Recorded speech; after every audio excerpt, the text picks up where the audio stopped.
Once again, back with another episode of Nerds Podcast. Podcast for all things nerd, movies, video games, comic books, cartoons, professional wrestling, anything that nerds would like.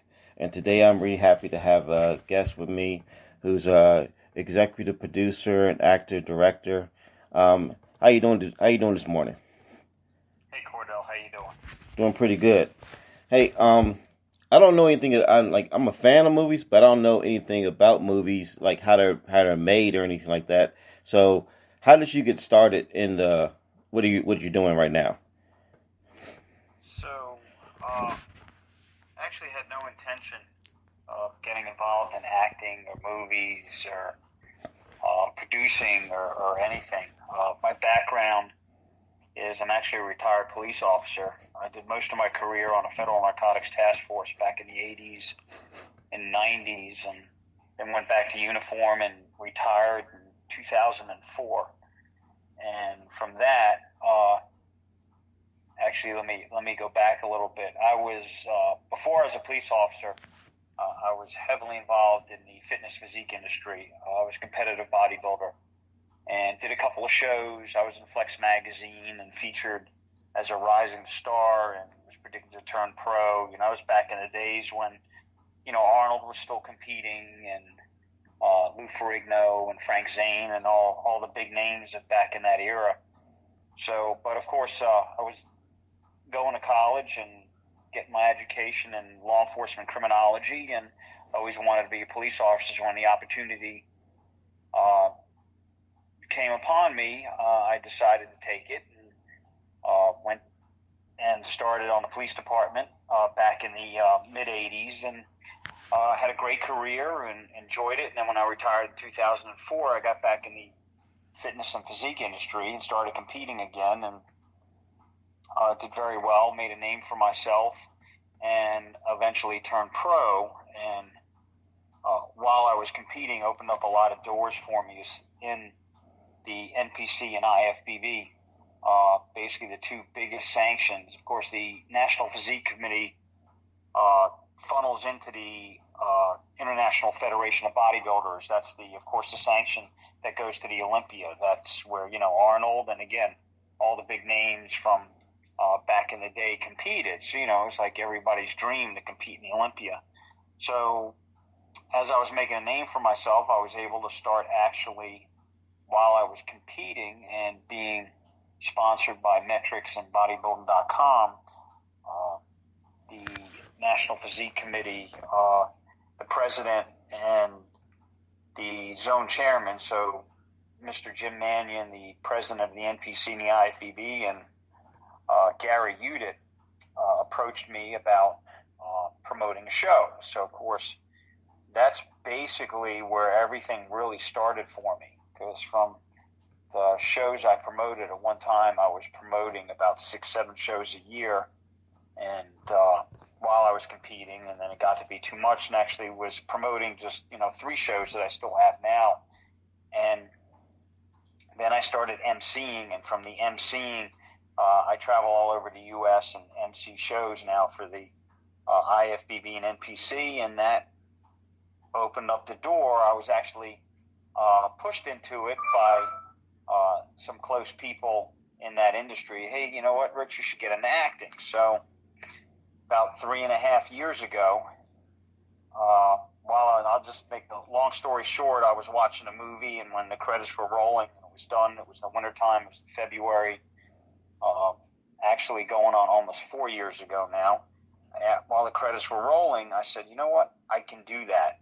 And I looked up on the internet and tried to find, you know, prominent acting school and acting coaches, and got accepted to John Casablanca, and it was a very intense course that basically familiarized yourself with acting and putting together a resume and what to expect. And from there, I studied under some very prominent acting coaches and kind of opened up some doors. And my big break was I was just working as an extra on set in Philadelphia for Creed 2, and one of the casting directors there took a liking to me, and then I was upgraded to a role, and that basically I had some scenes with Dolph Lundgren, Sylvester Stallone, and kind of took off for me after that. And then since I promote a lot of shows, I really wanted to start producing, so I got into producing movies now, and we just finished a phenomenal project out in LA called Evil at the Door, and that's in post-production right now, and that should be coming out, and it's due for release in April, not only domestic but also worldwide overseas. So, and working on a bunch of other projects now also. So I guess that's about the long and short of it. So yeah, I've been acting and producing for only about 4 years. That's it. That's pretty good, though. I like that. I like anyone who can make a niche for themselves or anything. But when you get an acting teacher, what was the basically, you know, kind of like the things that would show you to do, like, you know, it was like not necessarily drills, but like, you know, acting techniques that they tell you, you know, like, you know, do. Because, like, for example, in the movie Wolf of Wall Street, there's a scene in the movie where Matthew McConaughey is talking to Leonardo DiCaprio, and he's doing this in the restaurant. that scene. Yes. And then I find out later, it's like, oh, that's the thing he does in all his sets where he'll do this chanting kind of thing. There's anything like, not necessarily that, but there's anything that they show you to make you more comfortable or whatever? There's anything techniques you would constantly use? Well, honestly, two that really stick into mind from working with the acting coach, and I still work with John Pilata, who's a prominent acting coach in New York City and Philadelphia. Two big things is one, be yourself, because when you be yourself, then everything else kind of, comes out, and that's how you sort of get yourself developed into a character. And the other thing that I was taught was the key thing is when you're doing the scene, you always have to envision yourself on who you're talking to. And what I mean by that is it's not the character itself. For example, say I'm portraying the role of a bounty hunter, and which I did in one film, and I'm talking to a retired detective, actor Scott Hamm, in a scene. So I'm not really talking to Scott Hamm. What you have to do is envision yourself to who you're talking to. So who can you put in his place that you can relate to for that scene? And again, me being a police officer, all I did on one of the scenes was when I was talking to Scott Hamm to try and get him to come out of retirement and work with me and help me. Basically, I was talking to one of my former cohorts on the police department, and that's what I was envisioning. And that is basically what brings out a character and sort of relaxes you more on set. Okay, that's cool. Now, you said you said how many years did you were in the police force? I was a police officer about 20 years. Okay. Now, I know you just started in acting. Would you ever consider like basically, doing any movies or being a consultant or any movies? Because for example, I think for Serpico or something like that, I think that the character based off is based on a real person. I think he Correct. did. I think he Yes. did like consulting work. Would you ever do Yes. consulting work? I have done consulting work on set on some of the made-for-TV projects that were basically where I played a law enforcement character, or even if I played a bad guy. They also hired me to, how to film it the correct way on certain scenes. For example, Relatively Evil, when I was on set for that, they also used me with my expertise in law enforcement. So yes, I have done that. I have done that in the past as a consultant. Yes. That's pretty cool. I like that. Like what does a consultant do on the set, like basically? Because Well, they consult basically on the correct or right ways that a scene should go, depending on if it's for example, if it's a search warrant scene where SWAT goes in, there's certain ways that and techniques that law enforcement does that, of course, are the proper way, and then people would know that are watching it. But whereas a lot of times a director or maybe an executive producer would not know the proper ins and outs of law enforcement and for a SWAT takedown on a search warrant. So how to clear a house and how to move around in a house and how to clear rooms and the whole bit. So that's basically consultant work. It's making sure that what is done on set in a certain scene is done properly in the correct way. okay, cool. I wanted, like, when I did this interview, I wanted to check out a film because it's called Trick Six Films. I'm sorry. Trick Six Films. That's my production company with my dear friend and business partner out in L.A., Patrick Rivera. Patrick's been in the industry for like about 30 years, and I've known Patrick for over 10 because he actually comes out and does all my videography and camera work for my shows here, my fitness and physique shows. Okay. So, yeah, we formed Trick Six Films about a year ago. And we're not only a production company, we're also a distribution company, and we distribute movies here domestically and overseas both. Are you there's I might be wrong, but there was a film over here that says like Night of the Templar. Night of the Templar, that is a movie that we're in distribution for. We are the company that is distributing the movie overseas right now. Yes, Paul Sampson is the writer-director, who's also a very close dear friend of mine that I worked with on set on a movie called The Driver a few years back. And, Okay. he basically had our company now be the distribution company for the movie overseas. Okay. Did you get to go on set when they was doing this movie? Night of the Templar? No. That was made well before I even started acting. Oh, okay. I got you. Yes. Okay. Like what? Let me see. Because there's another film up here. It's called Coffin 3. Is that a film or is it? Yeah, Coffin 3 was basically there's the Coffin series, and the writer, director, and producer Kip Tribble started the Coffin series about 12, 13 years ago. Okay. Coffin 3 was the third installment, and basically we worked on a trailer for the third film, and it's still right now basically in pre-production right now. Okay. How can you find those films? I wouldn't check them out because I wouldn't check out the.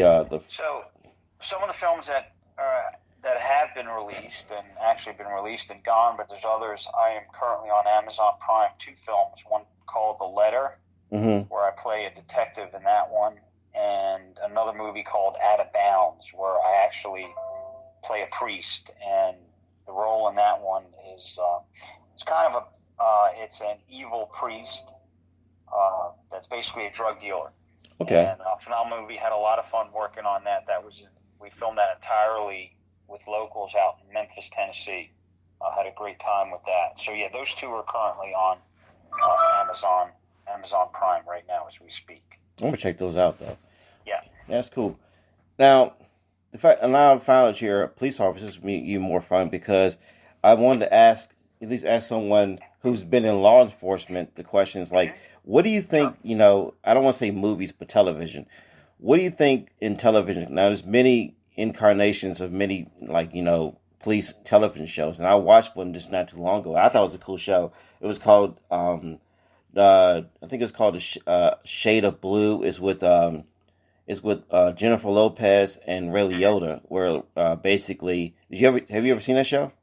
No, I have not. The premise? It's already been canceled. It had 3 seasons, but the premise of the show is, Jennifer Lopez gets busted by the FBI and she becomes an informant to try to basically, tell on her boss as part of this task force unit.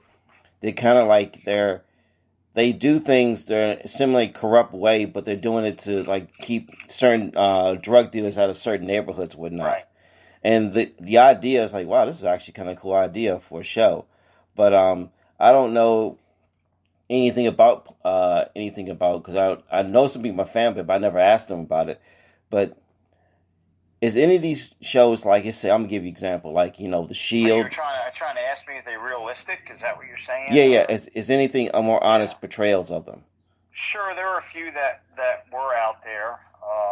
Nothing right now that I'm aware of. Of course, Homicide was very much realistic when that was out a long time ago. NYPD Blue. Yeah.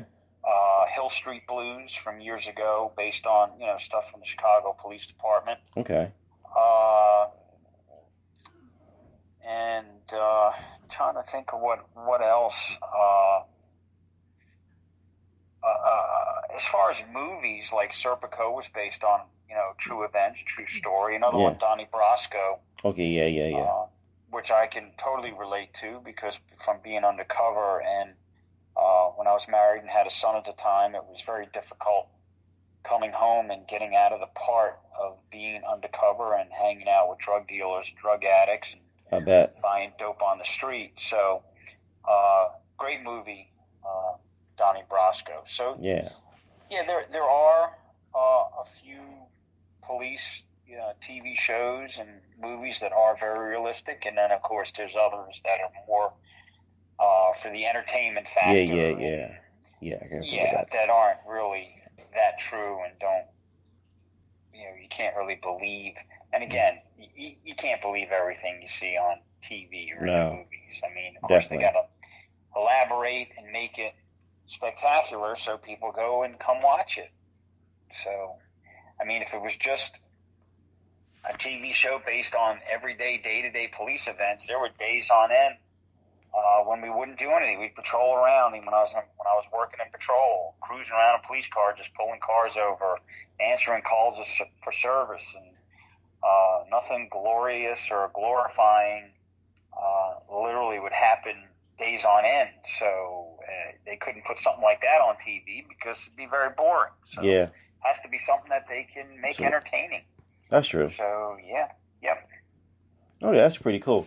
Because this is funny because I don't know anyone. I mean, my uncle, he's done movie work back in the day, and he was basically an extra. He did audition for movies, whatnot, but for some reason it was always felt weird to ask him because it was always awkward questions. But I always wanted to know, like, the ins and outs of like just production and how things are done. Like, do you go to a studio and you have like an idea? Well, you have your own studio, but when you basically the stuff we film sometimes in the studio, or other times it's on location somewhere. So it all depends on what scene and basically how the producers and the director of that project want to shoot it. Sometimes if they can't find a proper location, then of course they go in studio and do studio. I mean, another very realistic show, of course, was Cops, and that basically that really depicted a lot of what law enforcement does. And of course, that was all done on different locations everywhere, depending on what police department they were working with that day. So, so some stuff is actually done on certain locations, and then other stuff is filmed basically, on sets or studios or whatnot. So that's basically how it works. Yeah. Mm. What was the hardest place to, like, if you had to shoot somewhere, or the most easier place? Let's go with the hardest place first, and then tell me the easiest place to shoot. The hardest place to shoot? Yeah.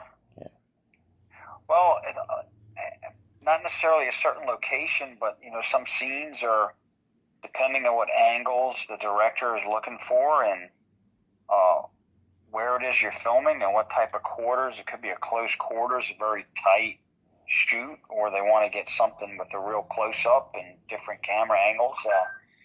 Those are your hardest scenes when they're trying to try to put together a certain shot, and it's in a tight quarter situation. That's basically your hardest.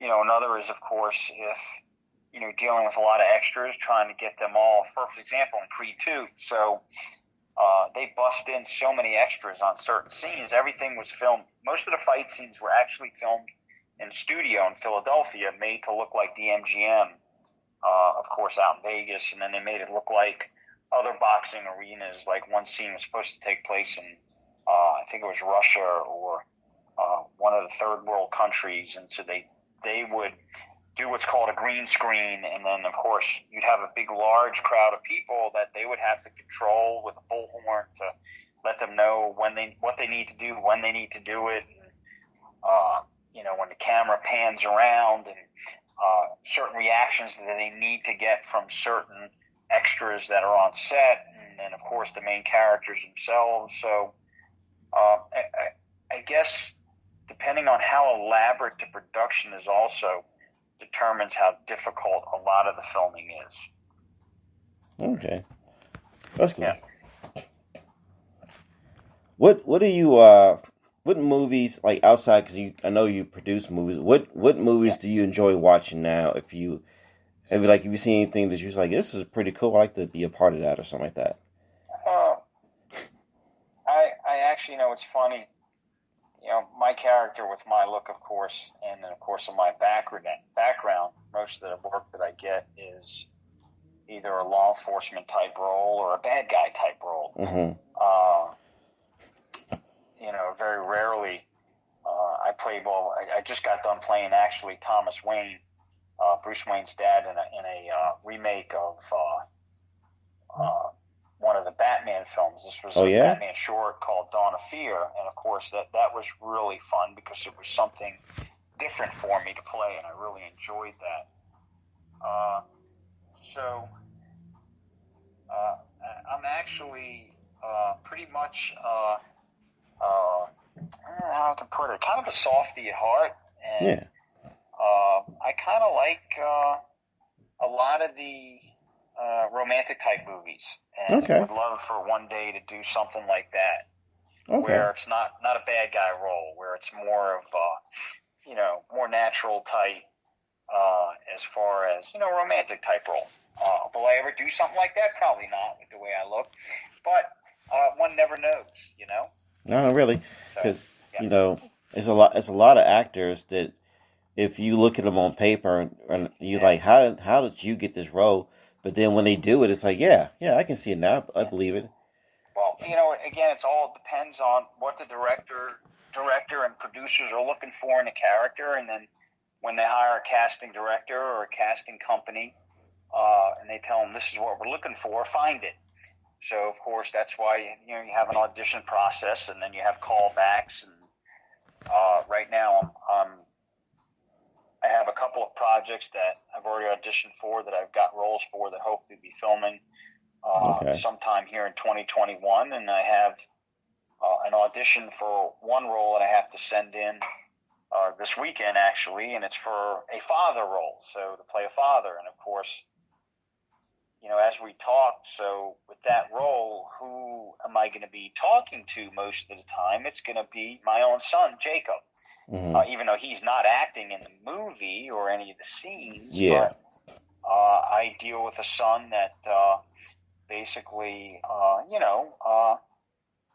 like any other kid growing up, just kind of dealing with life itself and just trying to figure out life. So again, that one I'm very looking forward to auditioning for and hopefully getting the role. And I have a call back for another movie called The Truth, and in that one, of course, I'm playing detective. So yes. So yeah, I got some good stuff coming up, and of course another movie that we're working on, a suspense thriller that Trick Six Films is going to be filming along with two-time Emmy Award winner Eric Geisler is a director. Okay. And that's going to be filming. We're looking at sometime in May. Going to be filming with him and executive producer Deanna Molay. Mm-hmm. And really looking forward to that. We right now have looks like going to be a phenomenal cast, and I really can't go too much into it right now. I got you. But that should start production hopefully sometime in May. So, and then I got a bunch of other stuff that's in the works. I play a hitman in another movie that we're going to be filming that's coming out for production soon, called All That Glitters Is Not Gold. And so there's a lot of stuff coming up, and then a lot of stuff on the horizon. So I'm very excited about what life has to come here in that's cool 2021, and then of course in the future. Okay, that's cool. Now I like the thing you said about you played Bruce Wayne's dad. That's pretty cool, because I'm a huge comic book fan. I've been my entire life, and even though I don't read comic books like I used to, because I don't have the attention span to do it like I used to. I got audiobooks. That's what audiobooks are for. But now, I don't know if are you a comic book fan? Or you ever read comic books or comic books? No, I never really got into comic books. No. That's all good. It's not important. I was just curious if you did, it wouldn't make any difference. But it's cool. I never really, just for comic books, I honestly wasn't that much of a reader. there are some books that, I have read cover to cover because they're just phenomenal books. And literally one thing that we're working on now also, a dear friend of mine who I work with on the police department and actually grew up with back in the 80s also, came out with a phenomenal book that I suggest for anybody to go read. And we're going to actually be working with him, myself, Patrick, and Trick Six Films, doing the documentary on his life. It's called Failure's Not an Option. Mm-hmm. And again, that was written by Jeff Nice. Jeff Nice was the commander of SWAT here in Montgomery County, Maryland, Mm-hmm. for about 20 years, and he was on SWAT for over 30 years, and he did over 4,000 search warrants or events, and every single time, they were basically 4,000-0. So they were undefeated. Okay. Everything they did was done the proper way. But Cool. Jeff, unfortunately, back in 2008, 2009, started having some health issues, and then was diagnosed with 2 forms of terminal cancer, which they only gave him 9 months to live at the time. And now we're into 2021, and God bless him, he's still alive. That's awesome. He took basically his events and his days in SWAT and his days on the police department is what helped him battle basically the fight of his life, beating these 2 forms of cancer. And That's I give pretty Jeff awesome. so much credit, and he's like a brother to me, and very looking forward to working with him and getting this documentary out there. So we're all looking forward to that. I like that. That's pretty cool. I love stories like that. So if you're looking for a book to read, Jeff Nice book, it's called Failure's Not an Option. It's actually on the bestseller list, and you can go right on Amazon, and you can order it right on Amazon. I'm gonna check that out. That's gonna be fun. That'll be a fun thing to read because I like uplifting stories like that. Yes, great story. Now, let me see. I'm trying to forget what we're talking about. I know we say you're not a comic book fan, and it's like not necessarily comic books, but would you ever do any adaptations or any like characters that are based on comic books? Not necessarily like superheroes, but like let me give you an example. The Punisher is not technically he's a superhero in the sense of superheroes, but to me he can be a regular dude who has seriously problems because he's dealt with the fact that his family was murdered and he donned the suit to basically right the wrong for villains, but he's like he can find the line of villain and hero. Would you ever adapt? Not necessarily, you don't got to do like Superman or Batman, whatever. But there's so many characters and many venues of comic books you can actually do. And this would you want to adapt any of those characters? Oh, absolutely. I mean, anything that would be a challenging role or something again.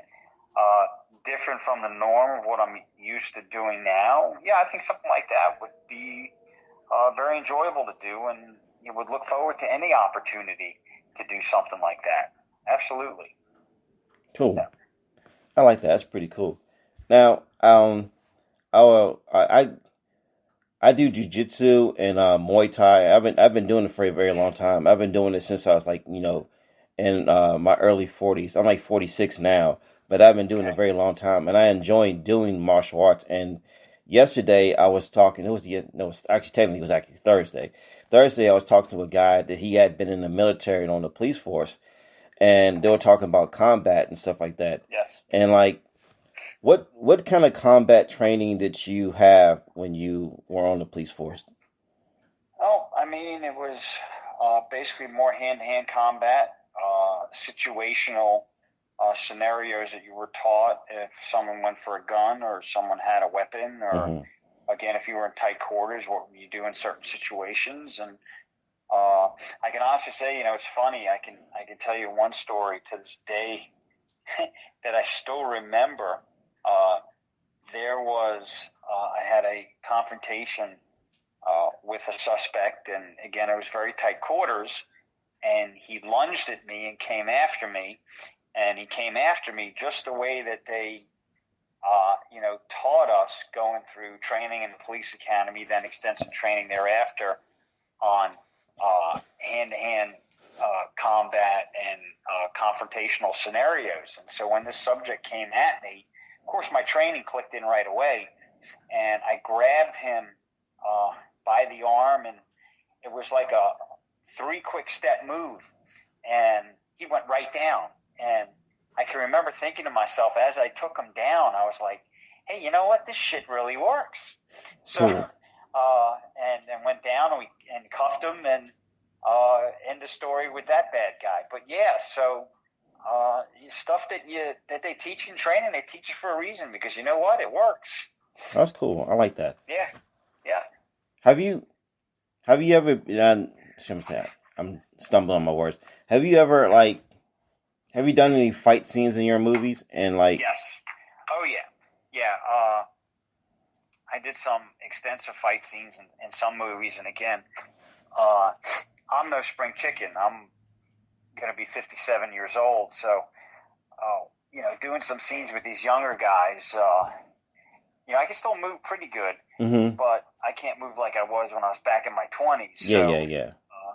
Yeah. So sometimes it'll take me more than one take in a fight scene, but that's what stuntmen are for. So yeah, exactly. Yeah. Yes.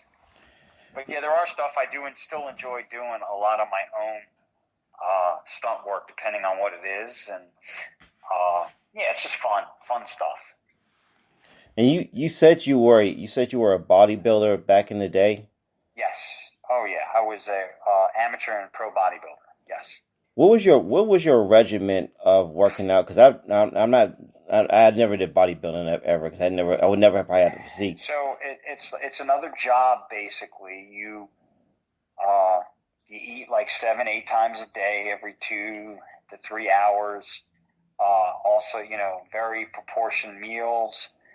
Your training regimen, depending on if it was off season or when you're getting ready for a show, depended on how early in the morning I get up to do cardio, or would I do my workout early in the morning, or would I do what's called a double split? When getting ready for a show in the morning and again in the afternoon. Basically, you ate and slept bodybuilding, and I did that for 4 decades, because I started competing in the 80s and finally retired in 2010. So I lived a lifestyle for many, many years. I mean, if it's funny when people Google me, of course, the 2 big things that come up, there are tons and tons and thousands of pictures of me from back in the day of competing, and they'll look at, like, holy crap, that's really you? And I said, yeah, that was, back in the day. And, I'm like any retired athlete or pro athlete, it's hard to continue to do that. A lot of pro athletes, when they retire, go 2 ways. They either stay in shape, or they end up really getting grossly, they kind of enjoy life and kind of lay back and get out of shape. I have, still stayed in shape. I look nothing like I did, of course, when I competed. Not as muscular and big, but I'm still in shape. That's good. I'll always stay in shape, but that's good. Yeah, healthy is the only thing that matters. To stay healthy, really. Yeah. That's cool. Cause I did CrossFit for a little bit, and that's nothing like. I'm not comparing to anything like the being bodybuilders. It's two different sports. It's 2 different things. But I always fascinated by the regiment of bodybuilders and stuff like that. Because sometimes I go on YouTube and look at it, I'm like, man, I'd be sick if I had to eat 8 times a day. I'd probably die. Well, no, your body adjusts like anything else, and it's funny. At first, you can't eat all that food, but then literally about 4 to 6 weeks into a contest prep, you're hungry. You're hungry all the time, and you just can't wait to eat, because your metabolism just speeds up so fast, because you have to eat to basically stay in shape. And I'm not talking about eat anything. I mean, you have to eat good, healthy specific food, things. Because your body's like an engine. You have to give your engine needs gas and oil in order to function, in order to go. So your metabolism, in order to continue moving, you got to keep feeding your body. And when you don't feed your body, then, of course, your metabolism slows down. And, of course, you don't eat the proper foods, then kind of clogs up the tank. So Yeah. Okay. Do you know anything about professional wrestling? Have you ever watched it, or I'm gonna say you're a big fan? We used to watch like back in the 70s and early 80s. We used to go a lot to, that was back, of course, Hulk Hogan. Okay. There was Sergeant Slaughter, Andre the Giant, all those guys from back then. Yeah, I used to love watching wrestling, but I know nothing about it today, though. I haven't watched it in years. It's all good. Yeah. Okay. See, back in the day, did you ever get to see it in shows like live in person? Live in person. Like, watch it like at the arena or something like that. Local arena or civic center. Or... Yeah, I told you. Yeah, we used to go when it used to be a Capitol Center. Before they, of course, Capitol Center is no longer there. Yeah. When they had pro wrestling there, we used to go watch it there, or downtown in Baltimore. Okay. We used to go watch it there. So we used to go. Yeah. Who were the guys there back in the day? Do you remember?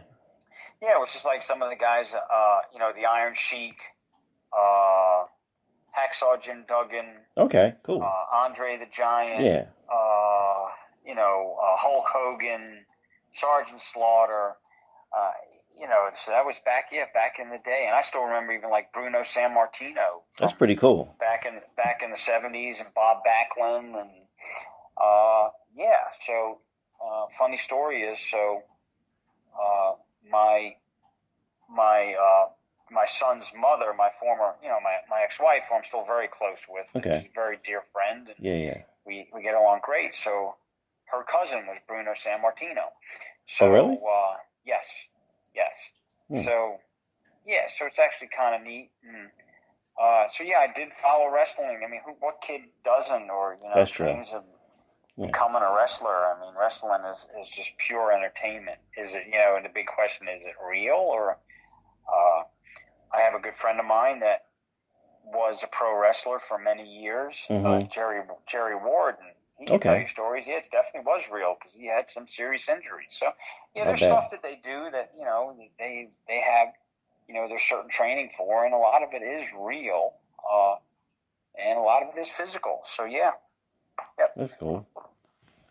Would you ever, it's a shame they don't really do enough wrestling movies, because I think that would be an amazing thing. They had a few documentaries, but would you ever consider, portraying, professional wrestler from, the old era or something like that? Because I think that'd be kind of cool. My body couldn't do that anymore. There's just no way. No. I give kudos, of course. Mickey Rourke did that movie, The Wrestler, back in 2008, and he was nominated for an Academy Award, and that was probably his finest performance, and it depicted basically pro wrestling, and predicted it basically followed a career, quote unquote, of a pro wrestler, and what they go through, what it entails, and what it does to your body, and what it does to your life. And, really phenomenal movie, and Mickey Rourke, phenomenal actor, and that was just one of his best movies that he ever did. Yeah, it is. I thought that movie was awesome. It's very insightful in a way to look at wrestling in a real life than opposed to theatrical way. Yeah, he was, I think, in his late 40s, early 50s when he did that movie, and he got back into phenomenal shape for it. Oh yeah. I mean, for something like that, if that role ever came upon me, I'd have to train hard for a year or so to get back in shape to even think about doing something like that. So, at this time, no, I don't foresee myself ever doing a movie like that. No. That's all good. What is your regimen now? I mean, because I know you're up in age, but still, I know you're good. I'm pretty sure you're in good shape. I'm not saying you. Yeah. So my regimen is I'm usually up at 3:30, 4 o'clock in the morning. Wow. Do my cardio early in the morning.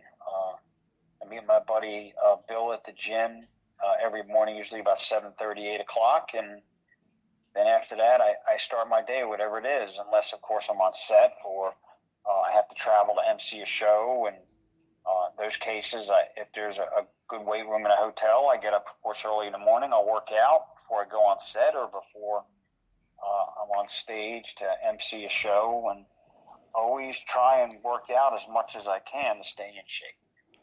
I like that. Like you said, you still get up early. That means that part probably never leaves you. So that's pretty cool. No, I've been getting up this early probably for it's got to be at least 30 years or so. I don't remember the last time I got a chance really to sleep then. Yeah, this morning I was actually up at 3:30 this morning. Wow. So, yes. Is that like 7 days a week or like 5 days or something like that? It all depends. Sometimes I do it 4, sometimes 5 days a week. Yeah. But, yeah. That's pretty cool. Yeah, so, yeah. Trying to think. How longer do you have? Because I don't want to hold you up too long, really. I got a couple more minutes. I mean, yeah. That's cool. Once again, I want to thank you for doing this interview because Sure. Because my podcast is not that big yet, and I've been trying to get as many guests because I want to hone my craft and be able to do interviews. So I hope I wasn't rambling and all that like that because. No, I really enjoyed it, Cordell. I appreciate you having me on. Yeah, that's awesome. This podcast goes out, and I'm gonna try to post it on Facebook as well. Do you have anything? Do you want to people look out for or anything like that? Well, literally, again, you introduced me. Of course, my name is Richard Siegelman. Got a bunch of stuff coming out. A bunch of stuff that's on Amazon Prime right now. Your best thing to do is if you go look me up on IMDb, that's the International Movie Database. You can see the projects that I'm involved with and some of the upcoming projects. You can also follow me on Instagram and on Facebook. And, of course, Trick 6 Films. We post everything that we do with Trick 6 Films and all those productions also on social media. So, there's many ways that you can kind of see what's going on in my life and what I'm doing. That's cool. Thank you again. I really appreciate this, and hopefully we can come back and talk again, like after the production things are coming through. Sure. Because I want to talk about other things you're doing when they come out, because I want to talk about them as well. But I really appreciate it, man, and you have a good day. All right, Cordell. Thank you so much. It was a pleasure. All right. Bye. Bye. Once again, Richard. Let me make sure I get my man's name right, because. Let's see. Hold on. Let's make sure I do this right. Let's see. Once again, I'm glad to do this podcast right here with this amazing dude who allowed me to interview him, and hope things are going great out there, and hopefully I'll see him again. And once again, signing off on basically, another great interview on a Nerds podcast. Once again, thank you for listening, and hopefully I'll see you soon.